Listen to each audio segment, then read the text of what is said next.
अल्लाह ताला ने जवाब दिया मूसा अलैहिस्सलाम, जो मेरा जिक्र करता है वो मेरा दोस्त है और जो मुझसे गाफिल है वो मेरा दुश्मन है।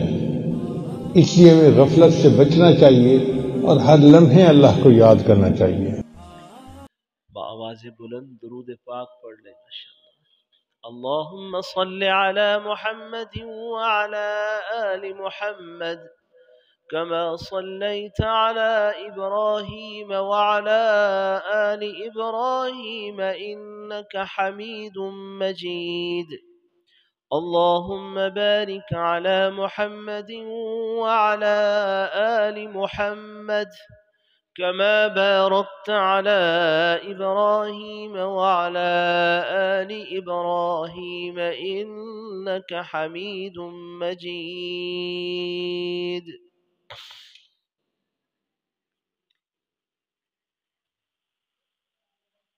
इंतहाई वाजिबुल एहतराम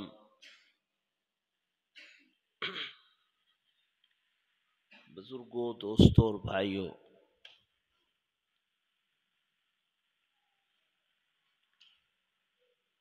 अल्लाह जल्ल जलालुहु का खास फजल और इनाम हुआ कि उस ज़ात ने एक बार फिर हमें रमज़ानुल मुबारक की बाबरकत सात नसीब फरमाई।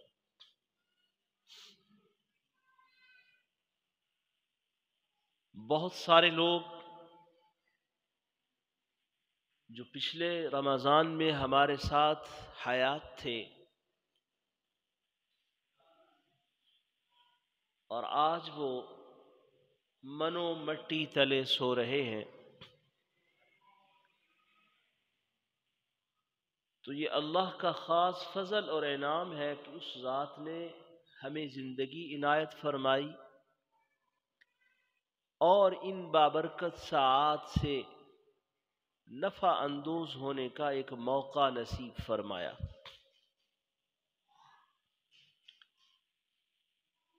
रमज़ानुल मुबारक में अल्लाह रब्बुल इज़्ज़त ने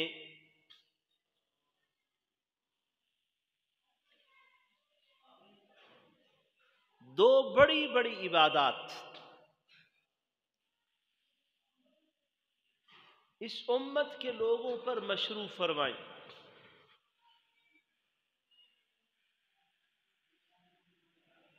उनमें से एक इबादत को रोज़ा कहते हैं और दूसरी इबादत जो इस माह मुक़द्दस में होती है उसे तरावीह कहते हैं।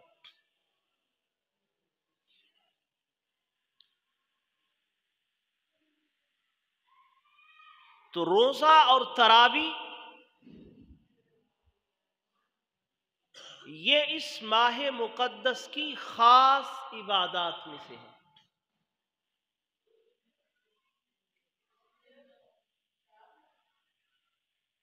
तो रोज़ा क्या चीज़ है? रोज़ा का लुग़वी माना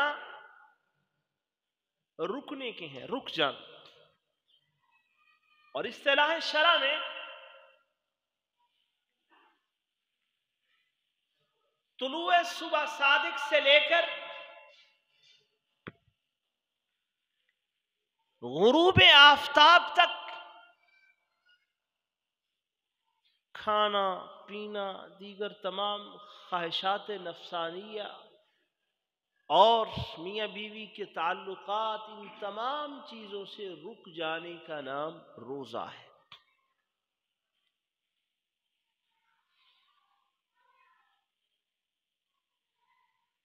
गोया कि इंसान पूरा साल अपनी मर्जी से खाता है,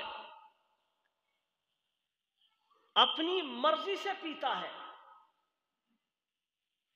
जो जी में आता है वो खाता है, जो जी में आता है वो पीता है। लेकिन ये एक महीना ऐसा है कि इसमें अल्लाह जल्ल जलालुहु अपने बंदे को पाबंद फरमाते हैं कि खाओ भी सही, पियो भी सही, लेकिन थोड़े से मामूलात बदल लो, जब मैं कहूं तब खाओ, जब मैं रोकूं तब रुक जाओ।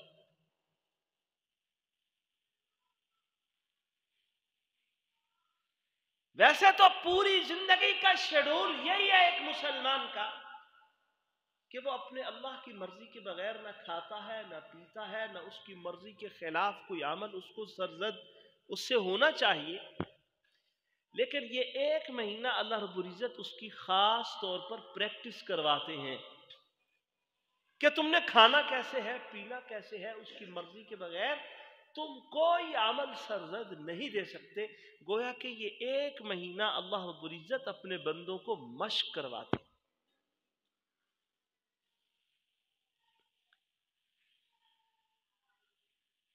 तो रोजा की इस अहम इबादत में अल्लाह ने अहले ईमान को मुखातब फरमाया कि या अय्युहल्लज़ीना आमनू कुतिबा अलैकुमुस्सियाम, ए ईमान वालो तुम्हारे ऊपर रोजे फर्ज किए गए हैं। या अल्लाह, ये रोजे फर्ज करने का मकसद क्या है? आपने ये रोजे हमारे ऊपर क्यों कर फर्ज किए?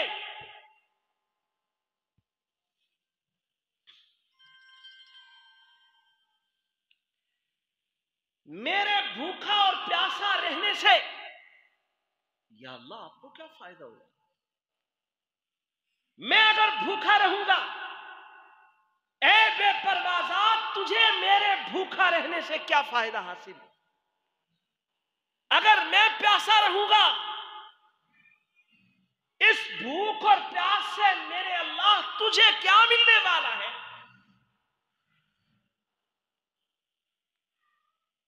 अल्लाह फरमाते हैं मेरा कोई फायदा नहीं, मैं इन तमाम चीजों से पाक हूं। न मुझे किसी के खाने की जरूरत, न मुझे किसी पीने की जरूरत, न मैं किसी इस बात का मोहताज हूं कि कोई खाना छोड़ दे, न किसी के खाना खाने से मुझे कोई फायदा, न किसी के खाना छोड़ने से मुझे कोई फायदा। या अल्लाह, फिर वजह, हिकमत क्या है इसमें? अल्लाह फरमाते हैं हिकमत यह है लअल्लकुम तत्तकून, ताकि तुम्हारे अंदर तकवा और परहेजगारी आ जाए, तुम मुत्तकी बन जाओ, तुम्हारा वजूद गुनाहों से पाक हो जाए, तुम्हारे वजूद पर अल्लाह की सरासर रहमतें नाजिल होना शुरू हो जाए, तुम सरापे इत्तेबा बन जाओ, तुम्हारे वजूद के एक एक अमल से अल्लाह की इताअत और फर्मा बरदारी टपके, कहीं से अल्लाह की नाफरमानी का शायबा भी ना हो। यह है तकवा। या अल्लाह, इसका खाने पीने के साथ क्या ताल्लुक? सवाल पैदा होता है ना कि भाई तकवे का खाने पीने छोड़ने के साथ क्या ताल्लुक है कि बंदा खाना पीना छोड़ दो तो मुत्तकी बन जाए? तो भाई इसकी हकीकत को समझिए। इंसान को अल्लाह ने दो तरह की कुव्वतें इनायत फरमाई है। एक ताकत और कुव्वत को कुव्वत रूहानिया कहा जाता है, और एक ताकत और कुव्वत को कुव्वत हैवानिया या कुव्वत शहवानिया कहा जाता है।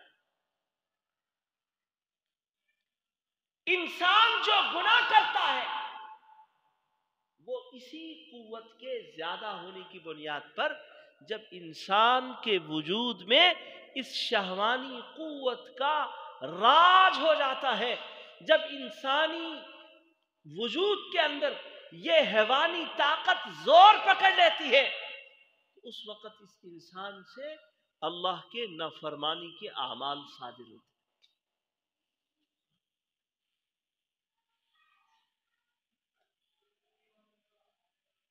अब उस कुव्वत को तोड़ने की जरूरत है। कुव्वत टूटेगी कैसे? ये कुव्वत टूटेगी खाने और पीने के छोड़ने से। कि इंसान जब खाना पीना छोड़ देगा तो इसके अंदर की जो ताकत और कुव्वत है, जिस ताकत की बुनियाद पर ये गुनाह पर कुदरत पाता है, अल्लाह रब्बुल इज्जत उस ताकत को कमजोर कर देते। इसके वजूद में कमजोरी आ टपकती है। जब इसकी ये ताकत कमजोर होती है तो ऑटोमेटिकली इंसान के वजूद में इंसान की रूहानी ताकत वो जोश पकड़ना शुरू कर देती है। और जब रूहानी कुव्वत बढ़ जाती है तो फिर इंसान ताअत करने में इंसान को कोई रुकावट नहीं होती। फिर इबादत कर रहा है, नमाज पढ़ रहा है, तिलावत कर रहा है, तस्बीहात कर रहा है, सदकात और खैरात कर रहा है, ये धड़ाधड़ नेकियों के अमाल करता चला जाए, उसको कहीं पे उकताहट नहीं होती। यह है असल मकसद रोजा रखवाने का।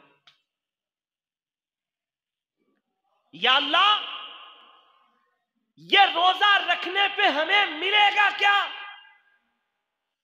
या अल्लाह, ये हम सारा दिन भूख और प्यास बर्दाश्त करें, इस भूखा और प्यासा रहने पे या अल्लाह आप हमें क्या एजाज और इनाम अता फरमाएंगे?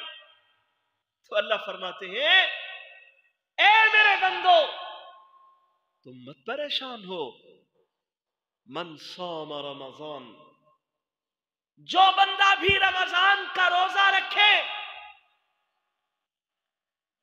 हाँ शर्त यह है ईमानन, अल्लाह और उसके रसूल पर ईमान पुख्ता रखता हो, उसके तमाम वादों और वईद को हक जानता हो, और व इख्तिसाबन, अल्लाह से अजर की उम्मीद भी रखता हो।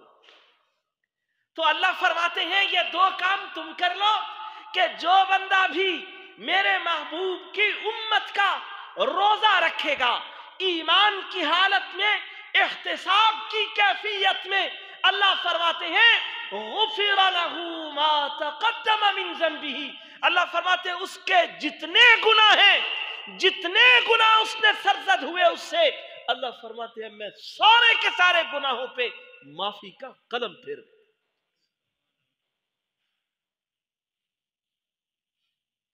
देखें, जब अल्लाह मुआफ कर देते हैं तो फिर उसके बदले में अल्लाह अपने बंदे को क्या इनायत फरमाते हैं? अल्लाह ताला जब उसको मुआफ फरमा देते हैं, राजी हो जाते हैं, तो बदले के अंदर अल्लाह अपना मेहमान खाना बहिश्त इनायत फरमाएंगे, बहिश्त इनायत फरमाएंगे, जो कि तरह तरह की नेमतें, ऐसी नेमतें जो ना किसी आंख ने देखी, न किसी कान ने सुनी, न आज तक किसी इंसान के दिल पर उन नेमतों का वहमो गुमान गुजरा। अल्लाह ने ऐसी नेमतें अपने बंदे के लिए तैयार कर रखी। और फिर वो ऐसा मालिक है, जब वो गुनाहों को माफ कर देता है ना, फिर गुनाहों को माफ कर देने के बाद वो मालिक किसी को ताना नहीं देता। आज हम तो किसी को माफ कर दें, माफ करने के बाद हम लोग उसको तरह तरह हर मौके पे जितलाना जरूरी समझते हैं। ओए तेरे नाल ऐ नेकी कीती, ऐ नेकी कीती, तू ऐ कीता, मैं ऐ कीता। लेकिन वो खालिक कैसा है? वो ऐसा गफूरुर रहीम जात है कि जब एक मर्तबा अपने बंदे को माफ कर देता है, जब एक मर्तबा अपने बंदे के गुनाहों पर माफी का कलम फेर देता है, फिर अल्लाह उन गुनाहों का न ताना देता है, न उन गुनाहों पे पकड़ और मुआवजा करता।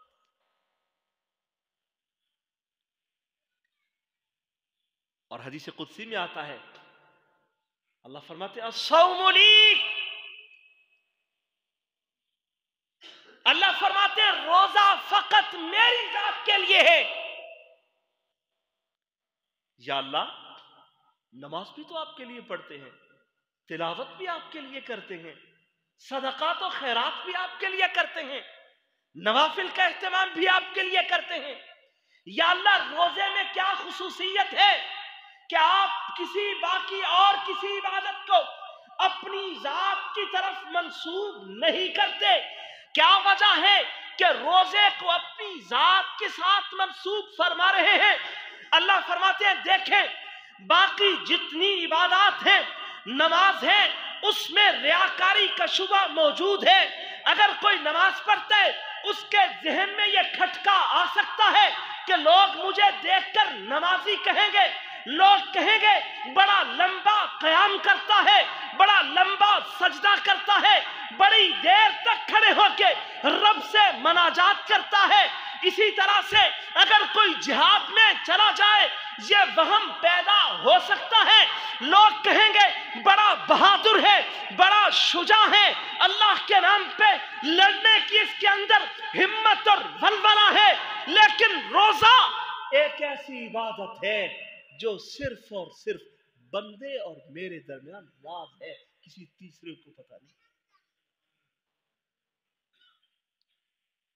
या बंदा जानता है कि मैं रोजे से हूं, या मैं जानता हूं कि रोजे से। यही वजह है कि जब यह बंदा तन्हाई की कैफियत में बंद कमरे के अंदर मौजूद होता है,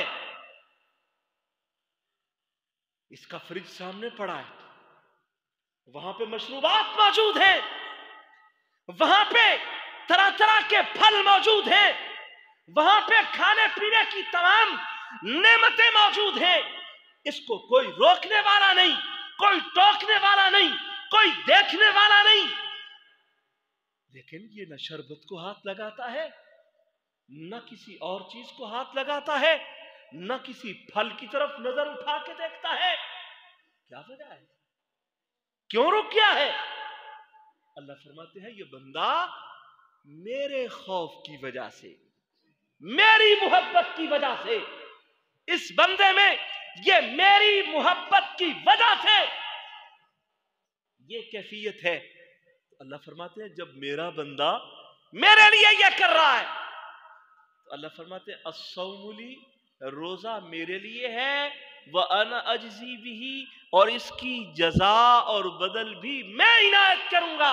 बाकी तमाम तर इबादत, रोजा के अलावा जितनी इबादतें हैं, अगर नमाज पढ़ता है अजर फरिश्ते लिखते हैं, अगर ज़कात देता है अजर मलाइक लिखते हैं, अगर जिहाद में जाता है वो तमाम तर इबादत का अजर और सवाब अल्लाह के मुकद्दस फरिश्ते वो लिखते हैं। जब बारी आती है रोजे के अजर की, अल्लाह कहते हैं, फरिश्तों तुम छोड़ दो, कलम छोड़ दो, कागज छोड़ दो, बंदा जाने और मैं जानूं, इसका हिसाब भी मैं खुद दूंगा, इसकी जजा भी मैं खुद दूंगा। और फिर दूसरी रिवायत में अल्लाह फरमाते हैं, एक रिवायत में तो यह है कि बदल मैं खुद देता हूं, और दूसरी रिवायत में अल्लाह फरमाते हैं, मेरी जात, मैं बजाते खुद उस बंदे का हो जाता हूं। अब अंदाजा लगाइए, जिसका अल्लाह हो जाएगा, जिसका अल्लाह हो जाएगा, उसको पीछे उसके लिए किसी और नेमत और इनाम की जरूरत बाकी है? इसको समझाने के लिए एक मारूफ वाकया मैं अक्सर अर्ज करता हूं। महमूद एक बड़े जबरदस्त बादशाह गुजरे हैं, महमूद गजनवी। तो इनका वजीर अय्यास, ये बड़ा समझदार और दरवेश किस्म का वजीर था, लेकिन बड़ा अक्लमंद और ज़हीन और फतीन आदमी था। और बादशाह को बड़ा उससे कुर्ब हासिल था। ये देखकर दीगर वुज़रा हसद करते, कहते ये गुदड़ियों में लिपटा हुआ अय्यास, जिसको साथ बैठाते हुए शर्म आती है, ये बेवकूफ सा आदमी, इसको बादशाह ने अपनी कुर्बत से नवाजा हुआ है। तो बादशाह ने एक दिन इम्तिहानन फरमाया, जाओ भाई, मैं ऐलान करता हूं पूरी सल्तनत में यह ऐलान कर दिया जाए कि मेरी खजाने के दरवाजे खुले हैं, कोई जितना लेके जा सकता है वो उठा के ले जाए। अब जो हम जैसे थे उन्होंने जनाब जो कर सकते थे किया, कपड़े बिछा के जो सर पे उठा सकते थे, जो सवारियों पे उठा सकते थे, गठड़ियां बांध बांध के ले गए, उठा उठा के थक गए। शाही खजाना था। अय्याज को देखा, अय्याज बड़ी परेशानी की कैफियत में, उसके चेहरे पे कोई परेशानी के आसार नहीं, वो वहीं बैठा हुआ है। अब दिगर वजीर कह रहे, अरे अहमद तू भी उठ के कुछ ले ले, तू क्यों यहां बैठा है, तुझे शाही खजाने से कुछ नहीं चाहिए, तुझे बादशाह के खजाने से कुछ नहीं चाहिए, तू इतना ही माला माल हो गया कि आज तुझे बादशाह के खजाने से किसी चीज की हाजत और जरूरत नहीं है। अय्याज उठा, बादशाह के तख्ते से तख्त तशरीफ फरमा थे, उठा और अपना हाथ बादशाह के कंधे पे रख दिया और मैं ये लेता हूं, तुम खजाने ले जाओ और मैं ये लेता हूं। अब वो देख रहे हैं ये क्या हुआ, खजाने में से कुछ नहीं लोगे।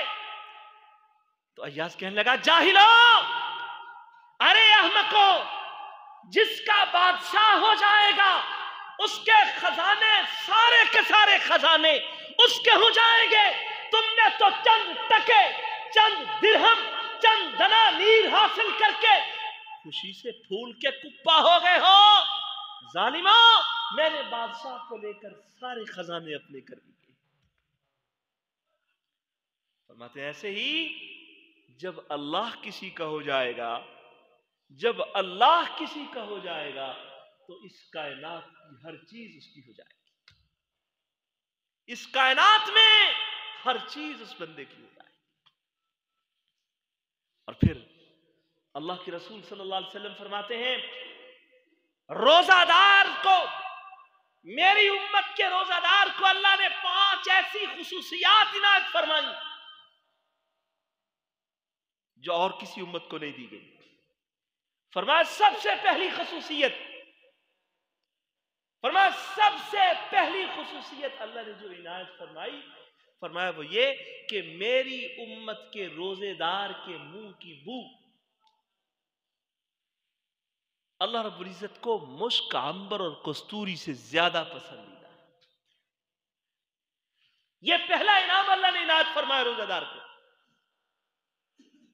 अब इससे मुराद मुंह की बू है, मुंह की बू नहीं, मैदे से। जो मैदा खाली होता है उसकी वजह से जो अंदर से एक हमक और बू सी पैदा होती है, उस बू की बात है।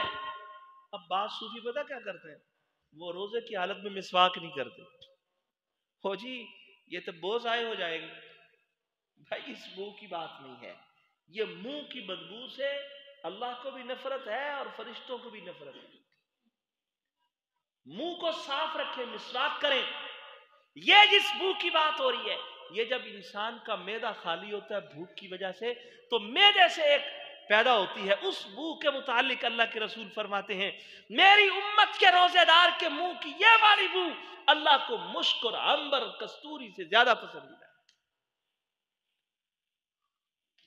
और दूसरा बड़ा इनाम जो अल्लाह ने बतौर खास इस उम्मत के लोगों को इनायत फरमाया, अल्लाह फरमाते हैं कि अल्लाह रब्बुल इज्जत समंदरों में मछलियों से कहते हैं कि मेरे महबूब की उम्मती के लिए तुम अल्लाह से मग़फ़िरत तलब करो। तो समंदर की मछलियां, हवाओं के अंदर परिंदे इस उम्मत के रोजादार के लिए अल्लाह से मग़फ़िरत मांगते हुए नजर आते।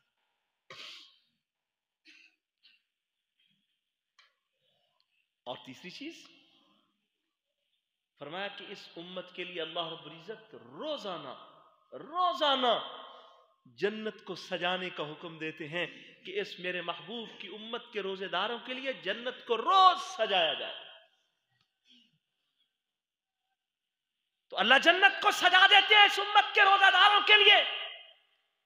चौथा इनाम अल्लाह ने यह इनायत फरमाया, फरमाया कि मेरे हबीब की उम्मत को यह शैतान लईन जलील मत करें, बल्कि इनको फरमाया पाबंद सलासुल कर दो, इनको कैद कर दो, ताकि मेरे महबूब की उम्मती और मेरे दरमियान कोई रुकावट हायल न रहे। यही वजह है कि आजकल जो मस्जिदों में रश देख रहे हैं, इसकी वजह यही है। हमारी मस्जिद जहां मैं होता हूं, वहां बड़ी बड़ी मस्जिद अल्हम्दुलिल्लाह, वहां पे अब इतना रश है कि अगर बंदा 5 मिनट लेट हो जाए तो जगह नहीं मिलती। तो ये किस किस किस वजह से है? ये इसी वजह से है कि शैतान बंधा हुआ है। ये अल्लाह का इनाम है इस उम्मत के लोगों पर। आप कहेंगे यार फिर भी लोग गुनाह तो करते हैं, गुनाह तो फिर भी होते हैं, क्योंकि आप कईयों को देखेंगे कि बड़े माशाल्लाह अल्लाह उनको हिदायत दे, ऐसे ऐसे अमल करते हैं कि खुदा की पनाह। तो असल में ये इंसान खुद अमल कर कर कर कर के बुराइयां कर कर के खुद मुजस्समे पैकर बुराई का मुजस्समा और पैकर बन जाता है, और नफ्स और शैतान उसके वजूद के अंदर उसका ये कायम मकाम और खलीफा बन जाता है बजाते खुद। तो ये भी अल्लाह ने इनाम फरमाया। और पांचवा इनाम अल्लाह ने इस उम्मत के लोगों को इनायत फरमाया, फरमाया कि जब आखिरी रमजान आता है तो अल्लाह ताला धड़ाधड़ इस उम्मत के लोगों की मग़फ़िरत फरमाते हैं, मग़फ़िरत फरमाते हैं इनकी। तो जहां ये इनामात हैं, वहीं पे कुछ पाबंदियां भी हैं जिन पाबंदियों को इंसान अगर इख्तियार करेगा, उनकी रियायत करेगा, तो ये इनामात का मुस्तहिक होगा।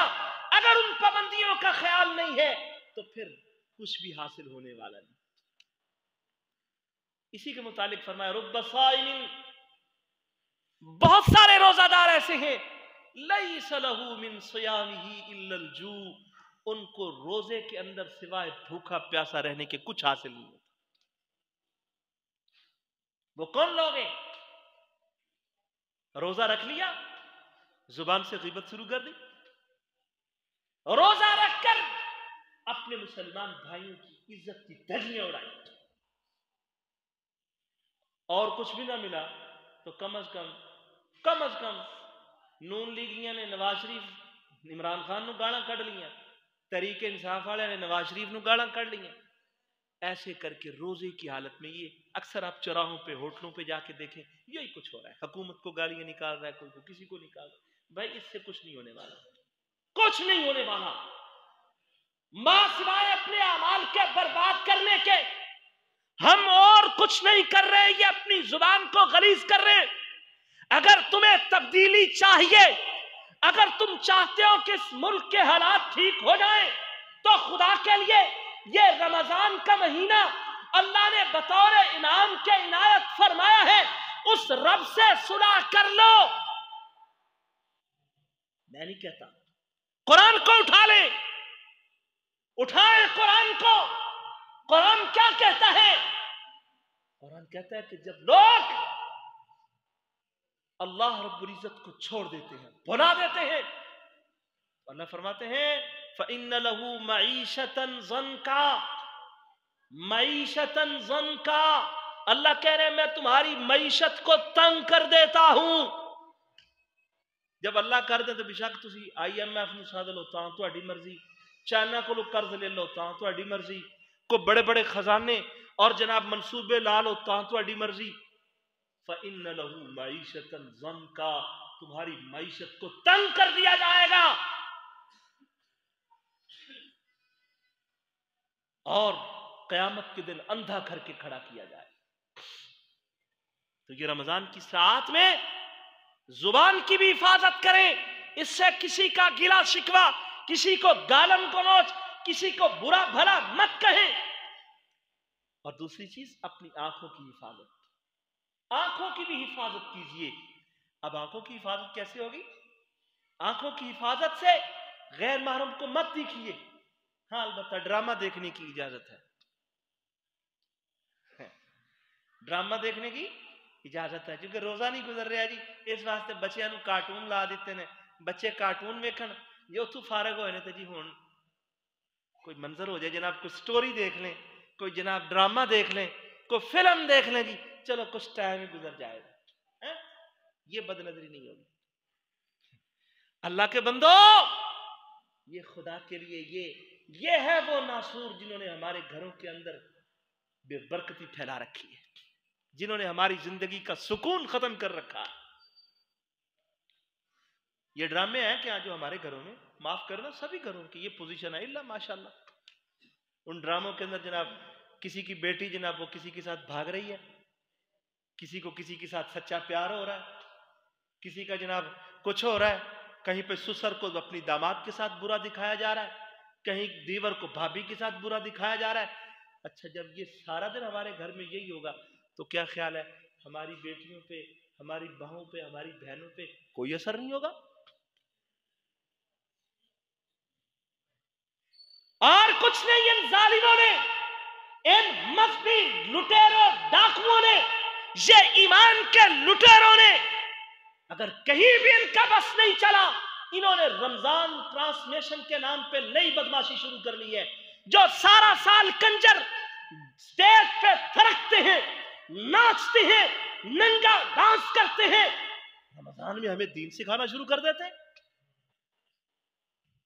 और हमारे हाजी साहब, हमारे नमाजी साहब उन्होंने जनाब टीवी ते बह के मसले वेने, सदके जावा तुहाडे ते, टीवी ते बह के असी मर गए। हम किस लिए यहां बैठे हैं? हम आपके खादिम किस लिए? दीन अपने मुस्तनद आलिम दीन से सीखो, इन कंजरों से नहीं। वहां पे वो औरतें, गैर महरम औरतें, वो जनाब दुपट्टा लेके बैठ गई हैं। दुपट्टा भी ले लें तो बड़ी उनके लिए ये ऊंचे दर्जे की बात है। वो दुपट्टा लेके और बैठी हैं हमें दीन सिखाने के लिए। कोई नात पढ़ रही है, कोई तिलावत कर रही है। क्या किसी ने ना हजरत सैयद अताउल्लाह शाह साहब बुखारी रहमतुल्लाह अलैह, उनके खानदान की दूर की रिश्तेदारी की कोई बच्ची, किसी ने जाकर कहा हजरत शाह जी मुबारक हो, तुम्हारी वो खानदान की फलां बच्ची, उसने टीवी पे मुकाबले के अंदर तिलावत कुरान में पहली पोजीशन ली है। तो शाह साहब फरमाने लगे मुबारक देने से पहले मुझे आके जहर की पुड़िया दे देते कि शाह जी तू मर जा, तेरे जींदिया तेरी धी उत्थे टीवी ते जाकर कुरान की तिलावत कर। ये जुल्म है, जुल्म। तो बचे इससे, अपनी नजर को बचाएं, वगरना रोजा बर्बाद हो जाएगा। और तीसरी चीज, कानों की हिफाजत करें। पहले तो टीवी था, अब तो माशाल्लाह हर हाथ में मुयस्सर है ना, जो मर्जी देखना है, बस एक क्लिक करने की जरूरत है, सब कुछ तुम्हारे सामने। और फिर कानों की हिफाजत, यह भी रोजे की अहम तरीन चीज है। लेकिन नशीकिया ने वो कानों में लगा के जनाब, वो क्या होते हैं, हैंड फ्री, वो लगा के मेरा नौजवान वो बड़ा मस्त चल रहा था, बड़ा मस्त। पिछले दिनों हमारे वहां, हमारे पास से वो रेलवे लाइन गुजरती है, वहां पे एक मस्त जा रहा था, कानों में वो लगाई हुई थी जनाब, पता नहीं कहां मगन था, अल्लाह उसकी मफरत फरमाए। बस उसको यह भी नहीं पता चला कि ट्रेन आ रही है, इस कदर मगन था। और ट्रेन ऊपर से कुचल के गुजर गई। और मुझे इससे एक मसला भी समझ आया कि पहले नहीं समझ आया था कि हजरत अली को तीर लग गया था, तो लोगों ने कहा हजरत ये कैसे निकाले? फरमाया मैं नमाज की नीयत बांध लेता हूं, नमाज की नीयत बांध लेता हूं तो तीर निकाल लेना। वो फरमाया हजरत ने नमाज की नीयत बांधी तो उन्होंने तीर खींचा, हजरत को पता ही नहीं, ये बात नहीं समझ आती थी। लेकिन उस दिन जब ये देखा तो समझ आ गया कि जब बंदा किसी के साथ ताल्लुक होता है ना, जब मगन होता है, फिर दुनिया व माफिया की किसी चीज की परवाह नहीं होती। तो क्या ख्याल है भाई, ये कानों में लगा के और फिर असी जी मलका तरन्नुम नूर जहान के तराने सुनने जनाब, मौसीकी रूह दी गिज़ा हुंदी है, मौसीकी रूह दी गिज़ा हुंदी है जनाब। ये ना होंदे तो लोग टेंशन तो मर जाते। ये हमारे अल्फाज हैं अल-अयाज़ु बिल्लाह। और अल्लाह तो कहते हैं जालिमों, अगर दिलों का सुकून चाहिए तो अला बिज़िक्रिल्लाह तत्मइन्नुल कुलूब, उसकी याद में दिलों का सुकून है। मैं सुकून इन कंजरों के नाचने थिरकने में ढूंढता हूं। मैं ये कहता हूं ये कंजर नट और भंड, इनके इन गवैयों और फिर अगली जुल्म ये है, कहते हैं हमारी सकाफत है। अब कदों तेरी सकाफत रही है, कब ये तुम्हारी सकाफत का हिस्सा रहे हैं? मेरे रसूल के कानों में तो गानों की आवाज पड़ी, रसूलुल्लाह कानों में उंगलियां डाल के सवारी को तेज कर देते हैं, और आज का मुसलमान कहते हैं मेरी सकाफत है। तो इससे भी बचें। और चौथी और पांचवी चीज यह है कि भाई रोजा जो है ये इफ्तार करें तो हलाल रोजी से, और सहरी करें तब भी हलाल रोजी का एहतमाम करें। किसी ऐसे शख्स के पास मत जाएं जो हराम खाने वाला है, जिसकी कमाई हराम की है, मत जाएं उसके पास। और आखिरी चीज यह है कि रोजे में खाएं भी सही, लेकिन एहतियात के साथ खाएं, कम खाएं, कम खाएं, सहरी में भी और इफ्तारी में भी। क्योंकि जो रोजे का मकसद है वो तभी हासिल होगा जब हम कम खाएंगे। अगर सहरी वाले को खा लेना है कि जनाब हजरत साहब जेड़े ना नमाज फजर पढ़न दी भी जेड़े ने तौफीक नहीं, उत्थे ही डिग पे ने मुसल्ले ते, या उत्थे बिस्तरे ते पे ने लम्मे, उठिया नहीं जाता, घर ही पढ़ लेना, तो भाई कोई फायदा नहीं। तो जे इफ्तारी करने लगे ने हजरत साहब, समोसा, पकौड़ा, फल, फ्रूट, खरबूज, जो तरबूज जो आया अंदर गया, जनाब मस्जिद की जमात निकल दी निकल जाए, आपको बादू पढ़ लागे। भाई इस तरह के रोजा रखने का कोई फायदा है ना, इफ्तार करने का कोई फायदा। कम खाएं और हलाल खाएं। और आखिरी चीज, ये सारा कुछ करने के बाद अल्लाह से माफी भी मांगे और अल्लाह से दरखास्त करें, या अल्लाह मैं बड़ा कमजोर बंदा हूं तेरा, और ये टूटी फूटी मैं इबादत लेके हाजिर हूं, या अल्लाह तू इसको कबूल कर ले। बस अल्लाह से कबूल भी करवाएं, अल्लाह से कबूल करवाएं। तो क्या ख्याल है भाई, इन चीजों का एहतमाम फरमाएंगे सारा दोस्त इंशाअल्लाह। अल्लाह ताला हम सबको रमज़ान की सही मानों में बरक़ात और सही मानों में इसके तकाज़ों पे अमल करने की तौफीक नसीब फरमाए। वमा अलैना इल्लल बलाग। सुन्नतें पढ़ लें।